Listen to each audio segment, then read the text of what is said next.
Good afternoon. My name is Wendell Anthony. I'm president of the Detroit branch NAACP. I want to acknowledge the Michigan State Conference and all the NAACP family, along with folk from National, for having this town hall and this forum on such a very critical issue.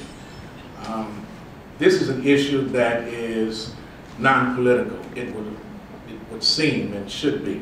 It is not a Democratic issue. It is not a Republican issue. It's not an independent issue. You cannot be independent of pain and suffering. This is an issue that affects families and children and people, particularly in communities of color. When I think of the challenge that we face, some 431 facilities, and particularly as it relates to Michigan, right here in River Rouge is number 7 out of that number. We have a great concern here. And it's interesting that as I come and offer this testimony and encouragement for Congress, and particularly our own representatives Upton and others, to begin to not detract and deny and cut away from the funding sources that would educate and employ and articulate and express the concern that people need in terms of making sure that they have healthy and quality lives. I'm reminded of an occasion in which I was in South Africa. And it's interesting that in Johannesburg, they have nuclear facilities.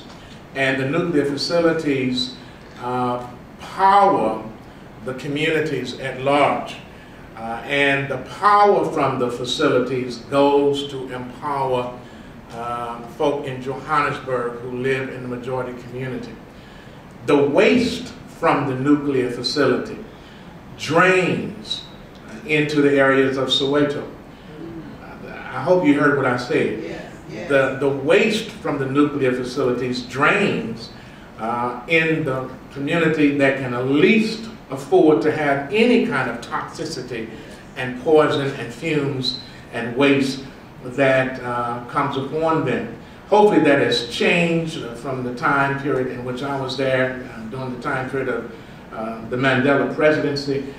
But I recall with very vivid illustrations from seeing it that this was the arrogance of power and energy, that folk who needed power couldn't get it, folk who had power wasn't given it, and folk who did not need waste was overwhelmed with it. And so we find ourselves almost in a similar situation right here in our own nation, where we have in communities of color primarily, in communities where people do not have the economic standing and the economic wherewithal as folk in other communities, where the educational margin is at a distinct difference, where the infant mortality rates are high, where health care is not as prevalent as it is in other communities, where the longevity of asthma conditions and asthmatics are high, where we're just seeing an increase in the lack of quality of life in these communities, when we should be talking about an increase. Hopefully with national health care, and some folk call it Obamacare, and when the books are written and when folk have benefited, make sure you give him that claim, Obamacare. Maybe that will care for some folk who primarily don't get it. But whatever you want to call it, let's not stop folk from having a quality of life and breathing good, clean air and drinking fresh water. This is the Great Lakes. We have the best water system in the world. We don't want it polluted. We don't want it made with toxic ingredients.